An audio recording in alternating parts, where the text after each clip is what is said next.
Imagine a world where every central bank in every major nation is guided not solely by elected governments, but by a hidden empire of finance, one that operates in the corridors beyond public view, where decisions that shape interest rates, currency, and credit are influenced by an unseen network. If you assume central banks are simply public institutions working in the public interest, you might be surprised. Because what if the real story is that there is a financial empire that orchestrates them, that sets the tempo for every national monetary system? What if the conventional narrative, central banks serve the public, is only part of the truth, and the rest lies beneath the surface? Today, we'll pull back the curtain. We will trace the origins of this hidden empire, see how it rose, witness its breaking points, track the fallout and failed fixes, and then connect all of this to the modern world, to shocking data and repeating patterns across decades. By the end, you'll see central banking in a new light, not as independent sovereign actors, but as nodes in a system of control. The question you'll ask yourself, who really pulls the levers of money and why? Let's begin. To understand the hidden empire, we begin with the very concept of the central bank.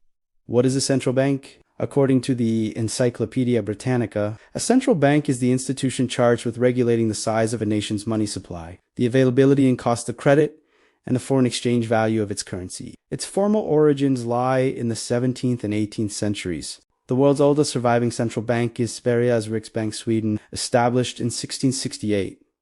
Shortly thereafter, in 1694, the Bank of England was founded in London as a joint stock company to raise funds for the crown. These early institutions served public functions, stabilizing currency, issuing banknotes, and facilitating government borrowing. But they also introduced a new architecture, centralized money creation, public debt financing, and interbank networks. Over time, central banks evolved from being lenders to governments and bankers to becoming the central authority over national credit systems. Crucially, these developments laid the groundwork for something far greater than any single country's bank. They created the infrastructure for a global monetary order. The twist begins to appear. With each national central bank, there was the capacity to create money, issue credit, and set the rules of the game. That power is enormous. And where there's enormous power, there is also potential for a hidden structure of influence. As the 19th and early 20th centuries progressed, the network of central banks expanded dramatically. According to one source, in 1900 there were about 18 central banks. By 1950, about 59. By 1990, nearly 161, covering more than 90% of UN member states.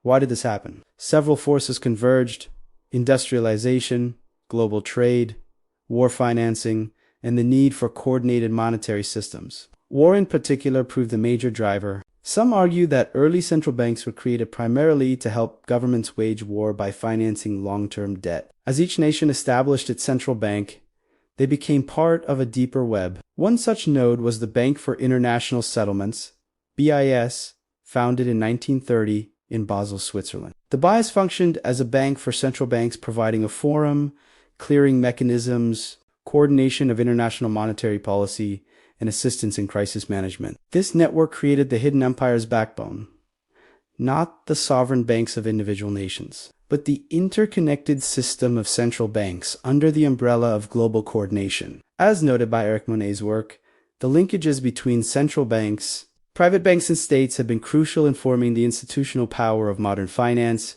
The private banking interests, certain elite and international treaties all played roles in shaping this emerging empire of monetary control. The custom defect is clear. Nations needed central banks, gives central banks formed, and networks gives networks required coordination, gives coordination created supranational institutions, and through those institutions, a hidden empire began to crystallize, pulling strings behind the scenes of national monetary policy.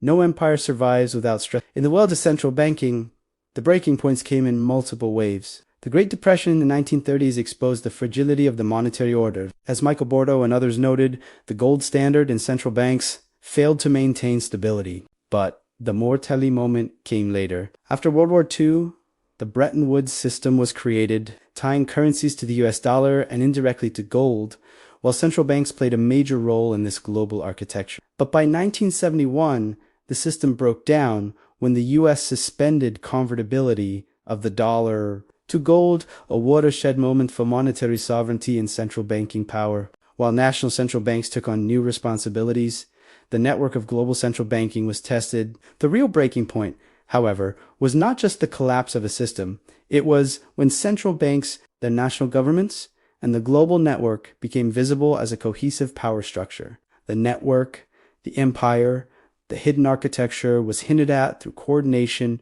crises, bailouts, and interventions. The hidden empire's power was becoming visible. Following these breaking points, the fallout led to consolidation and deeper institutional power. Central banks gained broader mandates beyond issuing currency and supervising banks.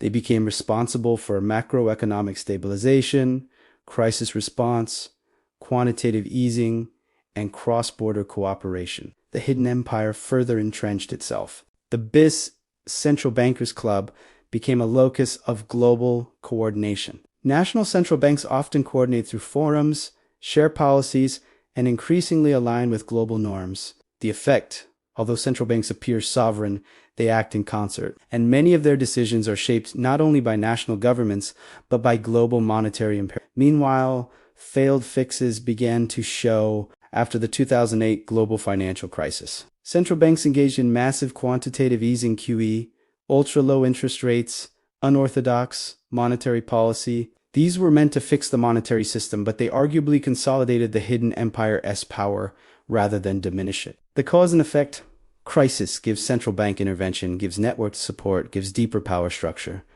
The hidden empire did not lose control. It grew over decades. Reforms have been proposed, limiting central bank power, increasing transparency, separating monetary from fiscal policy, returning to gold or other anchors. Yet these fixes have largely failed. Why? Because they often address surface problems while the architecture of power remains intact. The independence of central banks, for example, has been challenged in academia. One paper shows that central bank independence is largely a chimera. In practice, central banks remain entwined with fiscal authorities and global networks. Another failed fix is decentralization of monetary authority, yet we see central banking networks growing, not shrinking. The empire doesn't dissolve. It adapts. Reform becomes method of consolidation. Cause the effect. Crisis leads to reform. Reform strengthens network persists. The hidden empire remains intact, and resurfacing crises reinforce its necessity. Now we look at the modern day. The network of central banks spans the globe. By one account, by 1990, nearly 161 nations had central banks, illustrating the global reach of the system. The BIS remains central. Central bankers meet, coordinate, share policy, even influence one another's decisions. Data reveal that central bank communications follow similar patterns globally, suggesting coordinated policy frameworks. The shocking pattern in every major crisis, minus 2008, the pandemic. Inflation surges of the 1970s, central banks act in lockstep, using similar tools. Interest rate cuts, asset purchases, liquidity provision. The empire reveals itself not through conspiratorial whispers, but through observable behavior. The Federal Reserve in the US, the European Central Bank, ECB in Europe, the Bank of Japan in Japan, all coordinate through networks, informally and formally. Often through institutions like the BIS, central banks are national, but their power is global. Even decisions that appear domestic are influenced by global monetary circuits. The modern hidden empire, global central bank network controlling credit, money, debt, and currency flows across borders. It sets the stage for financial stability, but also for financial dominance. The repeating pattern, crisis, coordinated central bank response, consolidation of monetary power, repeat. The hidden empire grows. Central banks are more than national monetary authorities. They are nodes in a global network of monetary control. The hidden empire lies not only within one bank, but within the interconnection of many. Crises and reforms do not reduce the empire's power, they reinforce it. Each major monetary crisis invites centralized responses and deeper coordination, further entrenching the hidden system. Transparency and national sovereignty alone cannot dismantle the hidden empire, because the architecture of control is global, networked, and systemic. Real reform requires understanding the architecture itself, not just its surface manifestations.